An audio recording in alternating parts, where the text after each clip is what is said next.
আজ আমরা দেখেছি একটি রাজনৈতিক দলের নেতা পরিষ্কারভাবে নারীদেরকে কিভাবে অসম্মানিত করেছে, তাদেরকে খারাপ ভাষা দিয়ে অসম্মানিত করেছে। প্রিয় ভাই বোনেরা, আমাদের নবী করিম সাল্লাল্লাহু আলাইহি সাল্লাম, উনার যে স্ত্রী ছিলেন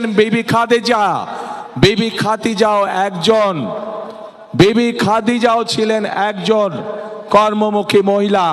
উনি ছিলেন একজন মহিলা ব্যবসায়ী। আজকে যেই দলটি, যাদের নেতা আজ বাংলাদেশের নারীদেরকে একটি খারাপ কিছুর সাথে তুলনা করেছে, তারা বলে তারা ইসলাম কায়েম করবে, কিন্তু নবী করিম সাল্লাল্লাহু আলাইহি সাল্লামের স্ত্রী পর্যন্ত, উনিও পর্যন্ত একজন ব্যবসায়ী ছিলেন। তাহলে আজকে কোথায় গিয়ে দাঁড়ালো বাংলাদেশের নারী সমাজ তথা তাবৎ পৃথিবীর নারী সমাজকে কিভাবে অপমান করা হলো? যে